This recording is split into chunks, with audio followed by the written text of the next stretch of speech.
Fala galera que já é inscrita no Pautas e Táticas ou que vai se inscrever assim que o vídeo acabar. A análise retrô de hoje foi bem divertida de fazer, cara, confesso. É sobre a seleção brasileira de Carlos Alberto Parreira, que vinha do pentacampeonato em 2002 e iria em busca do Hexa em 2006. Ou seja, essa análise será da seleção que jogou o período ali das eliminatórias entre 2003 e 2005, mas também vamos passar pelos times da Copa América e da Copa das Confederações no mesmo período, beleza? Vamos entender quais eram as primeiras ideias do novo, velho comandante da seleção, que retornava ao comando após o Tetra de 94, que teve Zagallo, técnico do Tri e vice-campeão em 98, como coordenador técnico, beleza? Então, começando com o time que iniciou a campanha nas eliminatórias da Copa do Mundo no ano de 2003. Dida no gol, Cafu na lateral direita, Lúcio e Roque Júnior na zaga, Roberto Carlos na lateral esquerda. Emerson e Gilberto Silva, os dois volantes, Ronaldinho e Zé Roberto, os dois meias, Ronaldo e Rivaldo, os dois atacantes. Posteriormente, nos jogos de 2004, até a disputa ali da Copa América, o Rivaldo acabou sendo substituído pelo Kaká e o Ronaldinho passou a ser usado como segundo atacante, beleza? A primeira medida de Parreira foi mudar o sistema tático de um 3-5-2, usado na Copa, para um 4-2-2-2. Além da troca no gol, né, saindo de cena o palmeirense Marcos e ganhando a vaga de titular o Dida, né, um dos melhores do mundo na posição ali na época, o zagueiro que perdeu a vaga foi o Edmilson. E o volante Kleberson também acabou deixando o 11. O Emerson, que seria capitão na Copa do Mundo de 2002, mas perdeu o Mundial por lesão, estava de volta. E o Gilberto Silva, que ganhou a posição dele à época, foi mantido no time titular nesse primeiro momento. Os dois consolidavam uma boa dupla de volantes, né, que protegia muito bem a defesa. São dois volantes de contenção. Fazia uma condução de bola mais contida e dava mais liberdade para os dois laterais, outrora alas, né, apoiarem o ataque. Porém, a subida dos dois era alternada para não deixar a defesa muito desprotegida. Então, se o Cafu subisse, o Roberto Carlos ficava um pouco mais, porque tinha aqui esses dois volantes. Se o Roberto Carlos subisse, aí era o Cafu quem segurava um pouco mais na defesa, beleza? Por vezes a gente via os dois laterais ao mesmo tempo, né? Porque esses dois volantes aqui, eles realmente passavam um pouco ali da linha do meio-campo, mas era um pouco mais raro, apesar de serem dois laterais com veia muito ofensiva. O Zé Roberto ganhou uma posição no time titular e ele ajudava o sistema a variar dependendo da partida. Normalmente ele jogava pela esquerda, né, enquanto o Ronaldinho jogava pela direita. Ambos centralizando com bola, né, eles podiam receber a bola ligeiramente mais aberta, mas recebiam a bola e centralizavam. Por exemplo, se o Ronaldinho recebesse a bola por aqui, ele buscava para dentro para poder abrir esse corredor para o Cafu subir. O Ronaldinho jogava mais pela direita, porque o Zé Roberto, ele atuava no Bayern pela esquerda, né, aberto pela esquerda, como esse winger no 4-4-2 lá do Bayern. E lembrando que o Zé Roberto começou a carreira como lateral. Então ele tinha mais essa função de jogar um pouco mais aberto também, quando tinha a bola centralizava para poder o Roberto Carlos subir, beleza?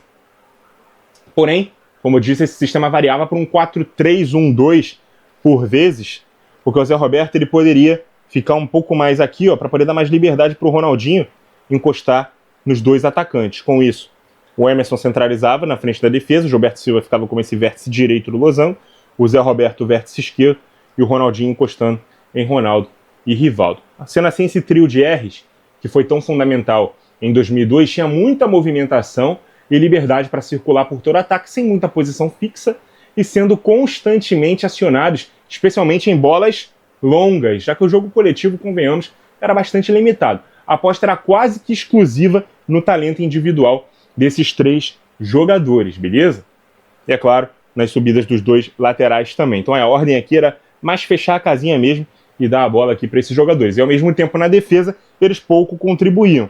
Então eram 7 jogadores ali atrás da linha da bola e esses 3 aqui ficando mais preservados. Até quando partia de um 4-2-2-2, o Zé Roberto poderia fazer esse acompanhamento e fechar aqui o lado. O Ronaldinho dificilmente fazia esse papel, que deixava esse lado mais exposto, o Cafu tendo que saltar pressão, o Lúcio tendo que cobrir e um volante tendo que fazer esse recuo para esses outros jogadores aqui centralizarem. Era um cobertor curto, né? Quando você se dispõe a marcar com 3 a menos, é isso que acontece com o seu time. Abre uma fragilidade defensiva um pouco maior. Mas a gente está falando de futebol em 2003, né? O conceito de compactação ainda era menos explorado do que é hoje, ou que era, por exemplo, nos anos de 2010. E a maioria dos times jogava sem pontas. Alguns times ainda jogavam com pontas, mas a maioria sem. Então dava tempo, né, para um lateral voltar depois de atacar e marcar o próprio lateral, que era quem fazia essa investida ofensiva pelos lados, beleza? Com essa escalação, foram 2 empates e 2 vitórias em 4 jogos. 2-1 com a Colômbia e Barranquilha, vitória. 1-0 sobre o Equador, em Manaus, também vitória. E aí 2 empates, 1-1 com o Peru, em Lima, e 3-3 com o Uruguai, em Curitiba. A partir de 2004, o Rivaldo, que estava na reserva do Milan, se transferiu para o Cruzeiro, começou a deixar de ser convocado. O Kaká, que era a reserva, estava brilhando no Milan, passou a ser o titular à direita no meio-campo. O R10 foi para o ataque jogar ao lado do Fenômeno. As bases táticas foram as mesmas e o time teve os seguintes resultados: vitória contra a Argentina por 3-1 em casa, empate com o Chile em 1-1 fora. Aí nós tivemos a Copa América 2004 e vários dos nomes titulares foram preservados pelo Parreira, que resolveu levar uma equipe alternativa para ganhar mais opções ali para a equipe principal e observar mais jogadores. As bases táticas também foram mantidas. O time jogou no 4-2-2-2 e o time que jogou aquela competição como titular foi o seguinte. Deixa eu abrir aqui para poder ver a escalação. Quem era nascido com certeza sabe de cor. Júlio César no gol, Mancini na lateral direita, Luizão e Juan na zaga, Gustavo Neri na lateral esquerda. Kleberson e Renato, os 2 volantes, aqui muda completamente o perfil, né, dos 2 volantes do time principal, que eram 2 mais pegadores. Esses aqui 2 segundos volantes, né? O Kleberson de mais saída e investida, lembrando que ele foi o titular na Copa do Mundo de 2002, e o Renato, aquele volante mais cadenciador, de passe, um meia armador que jogava mais atrás. Aqui os 2 meias mais à frente, o Edu Gaspar, né, que trabalhou depois como auxiliar do Tite, trabalhou no Arsenal como diretor, enfim. E o Alex mesmo do Fenerbahçe, era inclusive camisa 10 e capitão desse time, 10 e faixa, mais um ciclo que ele faz parte, é importante, e acaba não indo para a Copa do Mundo. No ataque, 2 centroavantes, Luiz Fabiano e Adriano. Não tinha ali a figura do segundo atacante, embora fossem 2 atacantes bastante móveis, beleza? No terceiro jogo da Copa América, o Maicon apareceu como titular, assim como o zagueiro Cris, e o meia esquerda Felipe Maestro, né? Ele mesmo, ex-Vasco, Flamengo, Fluminense, foi lateral esquerdo, né? Mas ele, à medida que foi avançando a sua idade, ficando menos veloz, ele foi migrando para essa posição de meio campo. Mas o time titular foi exatamente esse aqui. Esses caras apareceram no terceiro jogo, né, como titulares nos lugares do Mancini, do Juan e do Alex, beleza? O elenco ainda tinha nomes como o volante Dudu Cearense, que também estava no grupo, campeão em 2002, o meia Diego Ribas, ele mesmo, né, torcida do Santos, do Flamengo, vai lembrar bastante, e os atacantes Wagner Love e Ricardo Oliveira. Gente, esse era o time alternativo, tá, da seleção brasileira. Não tinha Rivaldo, não tinha Ronaldo, tinha Luiz Fabiano e Adriano titulares, Wagner Love e Ricardo Oliveira reservas. Esse era o nível do material humano da seleção brasileira, ciclo para a Copa de 2006. A seleção foi campeã daquela Copa América com a seguinte campanha: 1-0 no Chile, 4-1 na Costa Rica, e aí derrota nesse terceiro jogo, onde foram feitos alguns testes, né, para o Paraguai por 2-1 na fase de grupos. Quartas de final, 4-0 no México, nas semis 1-1 com o Uruguai, vitória nos pênaltis por 5-3, e na final contra a Argentina, do Marcelo Bielsa, um empate heróico, conquistado nos acréscimos, nos pés do Adriano, vitória nos pênaltis mais uma vez, 4-2 e Brasil campeão. Aí voltamos para as eliminatórias. O Parreira voltou da Copa América com a ideia de testar novos nomes no time titular. Na vitória contra a Bolívia em São Paulo por 3-1, nomes como Belletti, Edmilson, Juninho Pernambucano, Edu e Adriano apareceram como titulares. Nos 5-2 contra a Venezuela e Maracaibo, Juan, Renato e novamente o Juninho começaram a partida. No empate em 0-0 com a Colômbia, Juan, Renato, Magrão e Alex também estiveram no 11 inicial. E na derrota por 1-0 contra o Equador em Quito, o time titular, que vinha se consolidando antes da Copa América, voltou a ser repetido, apenas com a troca do Roque Júnior pelo Juan na zaga. Então, só para reprisar aqui a escalação, Dida, Cafu, Lúcio, Juan, Roberto Carlos, Gilberto Silva, Emerson, Kaká, Ronaldinho, aliás, Kaká e Zé Roberto, Ronaldinho e Ronaldo.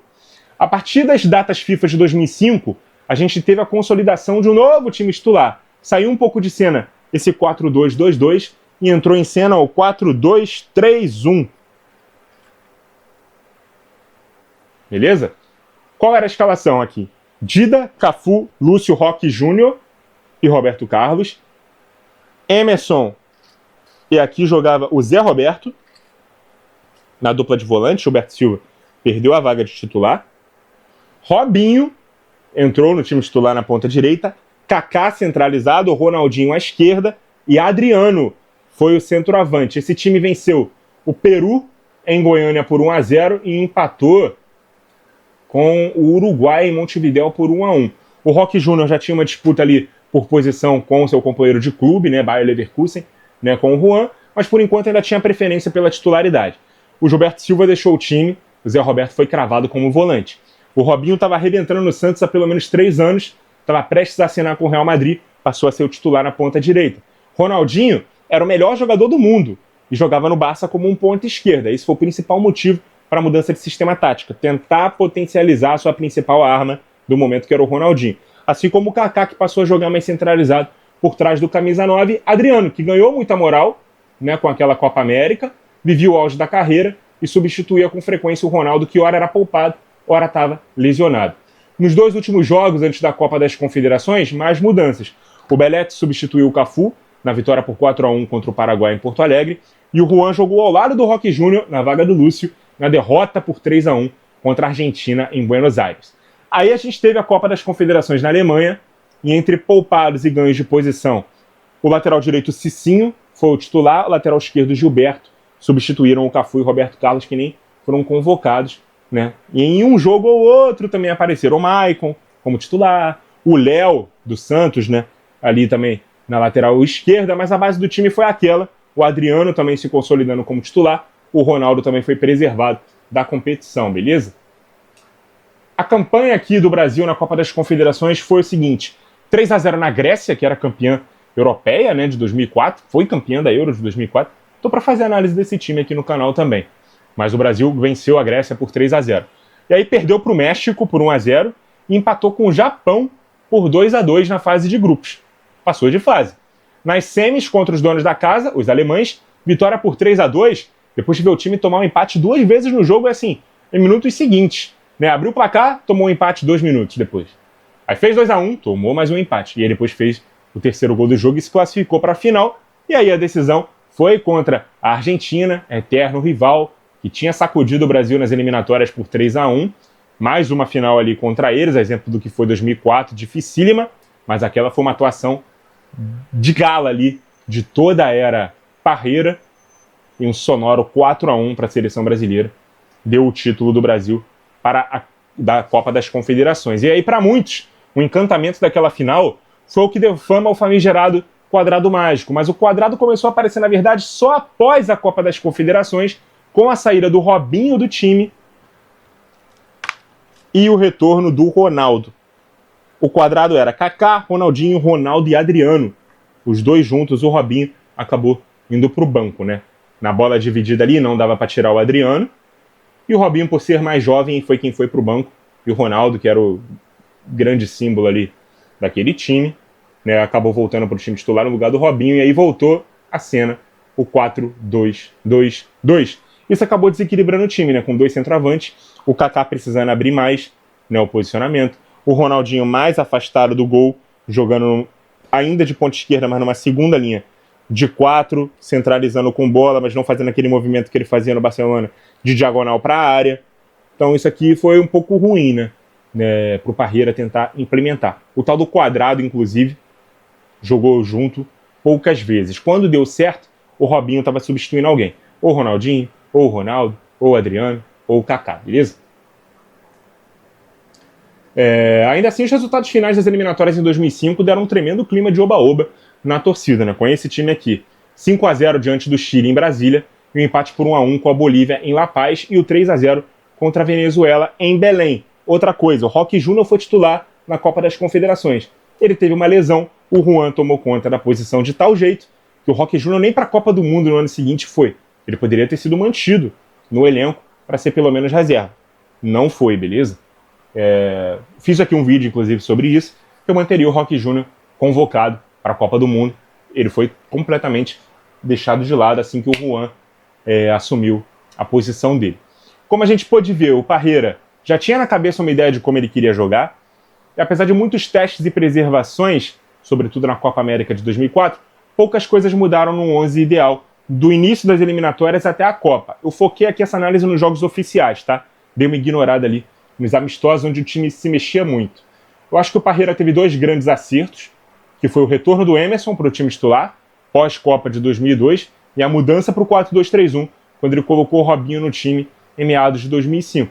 Mas também teve 2 grandes erros, que foram tirar o Gilberto Silva do time, mantendo o Zé Roberto improvisado como volante, e o retorno para o 4-2-2-2, tirando o Robinho do time e não o Adriano, quando o Ronaldo volta à seleção pós-Copa das Confederações.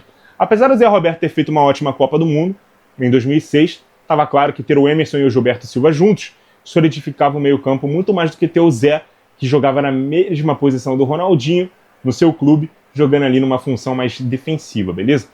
E apesar do Adriano ter feito uma excepcional Copa América e Copa das Confederações, o futebol dele caiu muito a partir do momento que o pai dele faleceu, né?